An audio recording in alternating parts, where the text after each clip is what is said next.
Welcome to today's video where we'll explore two short stories. I Am I by Drew Hayden Taylor, and this is a story by Jeanette C. Armstrong. In this video, we'll explore the characters, point of view, plot, relating with three subcategories: suspense, conflict, and tone, as well as the devices utilized in the story. Once the analysis of the two stories is completed, we'll proceed to comparison and conclude by theme statements for each story. So let's dive into the analysis of our first story. This is a story by Jeanette C. Armstrong. Let's begin by introducing the key characters who brought this tale to life. There are in total 9 characters in the story: me, woman, George, coyote, Okanagan people, swallow people, young men, old person, and people found inside the Nespelem. Protagonists are Coyote and me, and antagonists are Swallow people, Swallow culture, and constructors constructed by the Swallow people. With our character set, let's talk about the point of view in the story. Cut to the chase, this is a story told from a first-person point of view. There are 4 main reasons for this: use of personal pronouns, personal reflections and thoughts, subjective languages, and direct dialogue. Use of personal pronouns. The narrator consistently uses first-person pronouns such as me, I, and my. For example, phrases such as "it came to me," "I had been sitting up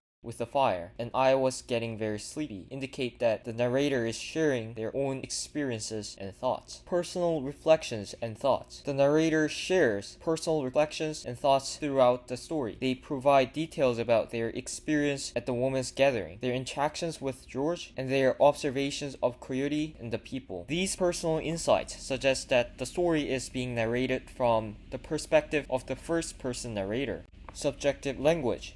The use of subjective language is consistent with a first-person point of view. For example, phrases like "I was wrapped up in Pendleton blanket and I was hoping to eat a couple of salmon for lunch" show or may show the narrator's personal experiences and desires. The introduction of the story focuses on establishing the setting and the occurrence of women's gathering at Old Rock. The tone of this paragraph is primarily neutral and descriptive, providing information to the readers. Moreover, the introduction mentions that the story is being told from first-person perspective, as indicated by the phrase "from me." Additionally, it introduces the main character, Coyote. Fourth paragraph was analyzed as the initial incident. It lets the readers know that the Coyote is going to visit the people in Okanagan. It also describes the reason why Coyote is visiting the people in Okanagan, and the tone of it was mostly neutral and descriptive. From 5th paragraph to 8th paragraph, it describes that the Coyote observes the change caused by the Swallow people. Large structures blocking the river at Grand Coulee and Chief Joseph. These displayed the indirect conflict between Coyote and the structures constructed by the Swallow people. Before the conflict has been shown, sentences like these created the anticipation which acted as the suspense. These were analyzed as the rising action, and it had overall negative and anxious tones. But once Coyote finds out the people fishing, the tone changed to relieving tone. Paragraphs from 10th to 23rd were analyzed as the climax. Coyote encounters 2 young men while fishing, tries to communicate in Okanagan language, but realizes that they don't understand. Switches to Swallow talk, asks about fishing, expresses disappointment, inquires about the people, and gets frustrated due to the language barrier and hunger. The tone in these paragraphs can be described as a mix of disappointment, frustration, and hunger. As well as in the rising action, the following sentences fostered the anticipation which acted as the suspense. The conflict in these paragraphs was barriers between the Coyote and the Swallow's language, which is evaluated as part of the Swallow's culture. In between of 24th and 29th paragraphs, Coyote encounters the people who initially struggles to understand Coyote, but eventually offers to take Coyote to Nespelem, where they meet an old woman who can communicate in their language and explains the adverse impact of Swallow's action on their community. These are evaluated as the following action, and the old woman, recognizing the Coyote, created curiosity, which at the end acted as a suspense. Overall, the tone in this paragraph can be described as a mix of surprise, confusion, and sadness. The rest of the paragraphs were the conclusion. Coyote tries to alleviate the old woman's distress with a joking comment about oversleeping, but the woman's continued tears reveal her sense of being unheard and forgotten. The paragraphs contain a conflict between Coyote's attempt to lighten the mood with a joking comment about oversleeping and the woman's continued sadness, evoking a tone of lightheartedness mixed with sadness and creating suspense regarding the resolution of the old woman's feeling of being unheard. There were 5 most important devices found in the story. Imagery is present in the descriptions provided in the story. For example, the depiction of the morning star shining brightly and the mention of swallow houses, the huge structure across the river at Grand Clu created visual imagery. Symbolism. There are instances of symbolism in the story, such as the morning star representing a significant moment of realization or inspiration, and Coyote symbolizing a mythical or trickster figure. Dialogue. The conversation between Coyote and 2 young men, including their misunderstandings and miscommunication, adds depth to the characters and advances the plot. Foreshadowing. The mention of the red star coming close to the earth and the strange changes noticed by Coyote hint at the potential conflict and challenges to come in the story. Irony. The irony of Coyote's expectation to find people and Salmon, only discover that people have moved away and that the swallow people have taken over, creates the sense of contrast and surprise in the narrative. Now let's move on to our next story, I Am I by Drew Hayden Taylor. There are in total 14 characters in the story: Professor Mark King, co-workers, security, landmates, Aruna, colleagues, Dr. Gail Chambers, Gary Milne, vice presidents, head of departments, president, CEO, Dom Richard, and the SDDPP. The protagonists are Dr. Chambers, SDDPP, and Professor King. And antagonists vary depending on the conflict. Antagonists are Professor Mark King, the loneliness, the frustration caused by the confusion of identity, sense of belonging, and the pain of realization of reality. This story can be analyzed as an omniscient point of view. There are 3 main reasons for this: comprehensive understanding, objective viewpoint, and contextual understanding. At the beginning of the story, the narrator had a deep understanding and mainly described about the thoughts, emotions, and motivations of the Professor King. As the story moves on, the narrator primarily explained the internal thoughts behind Dr. Chambers and the SDDPP. However, in overall, it provided a deep understanding of all characters' thoughts, emotions, and motivations. Throughout the story, the narrator used they description and offered an unbiased perspective on the events. It considered broader context, including historical factors such as Columbus discovering America, the truth about what indigenous people have gone through, and the characteristics of Einstein, Picasso, and Glenn Gould. Paragraph 1 to 6 were analyzed as an introduction. It introduces the protagonist, the project that the protagonist is working on, and overall situation that the protagonist is facing. The story begins in the lab of the Future Vision building. The tone of this paragraph is primarily neutral and descriptive.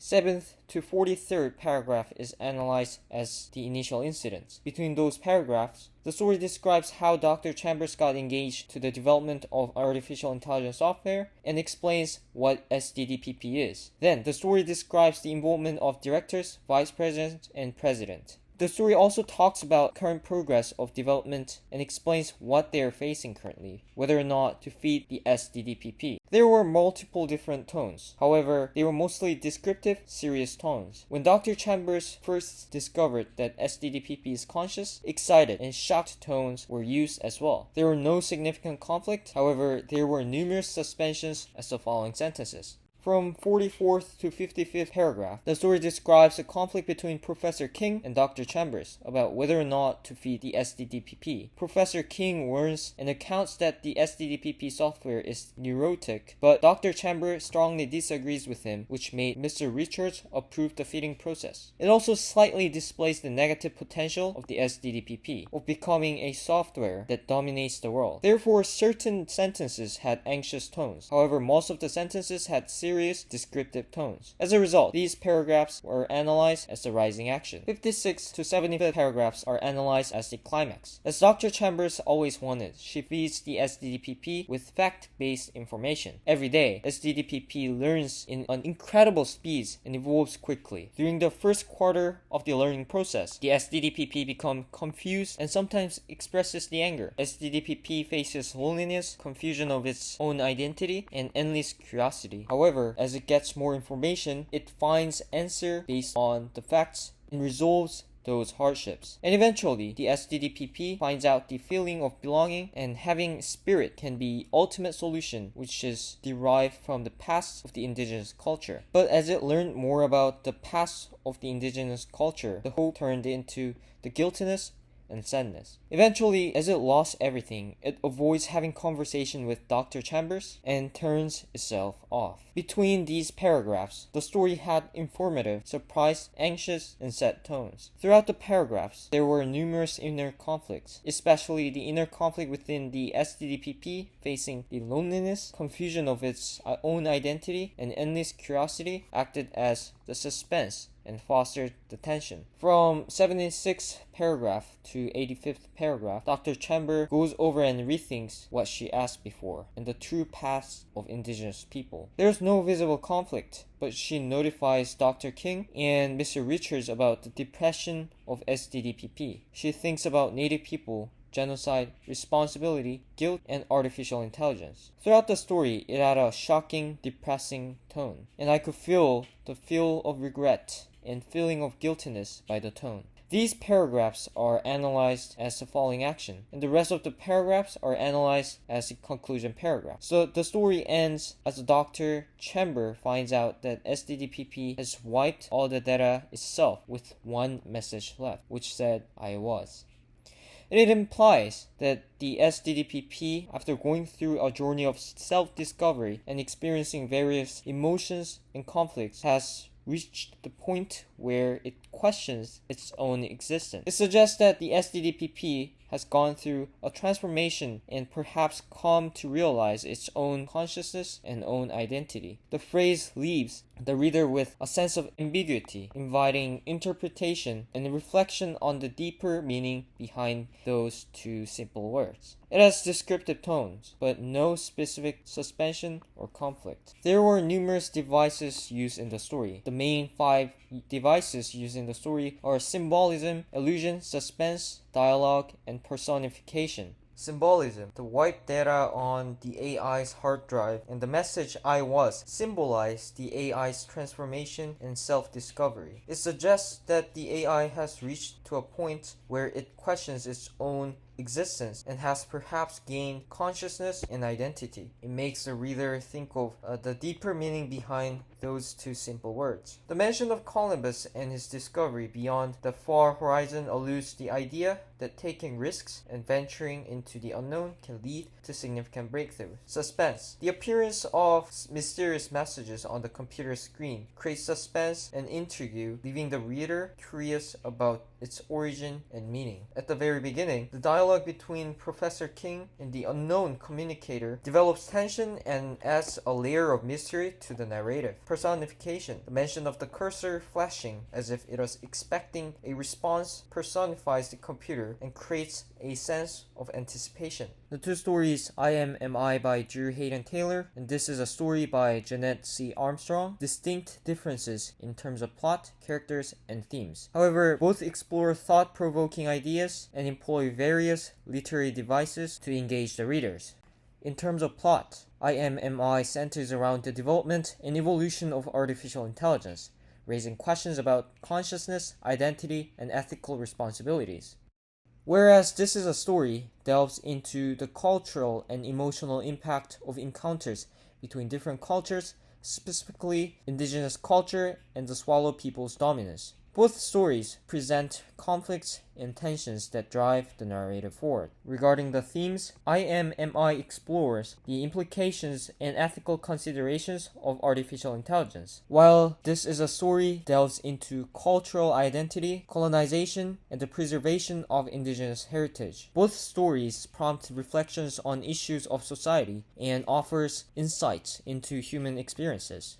Overall, while two stories differ in their specific contexts, characters, and themes, they both use storytelling techniques and literary devices to engage readers and stimulate thought about significant topics. I would like to conclude this video with theme statements from each book. This is a story highlights the damaging impacts of arrival of the Swallow people on the Okanagan community, leading to the loss of cultural heritage, language, and communal bonds, while emphasizing the importance of cultural preservation and maintaining connections with one's roots. Therefore, the theme statement can be the loss of cultural identity and disconnections from one's roots due to societal and environmental changes. I explores the complex nature of artificial intelligence and its impacts on humanity, emphasizing ethical responsibilities, consciousness, and identity. It raises questions about cultural preservation, belonging, and the consequences of the technological advancements, urging readers to reflect on their delicate balance between scientific progress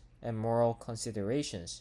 Therefore, these theme statements can be the exploration of artificial intelligence's development and self-discovery leads to deep reflections on consciousness, identity, human actions, and the ethics of creating intelligent beings. In summary, this is a story and I explore the themes of cultural preservation and the ethical implications of technological advancement. These thought-provoking stories emphasize the importance of honoring cultural heritage, fostering understanding between different cultures, and approaching the advancement of artificial intelligence with responsibility and empathy. Thanks for watching.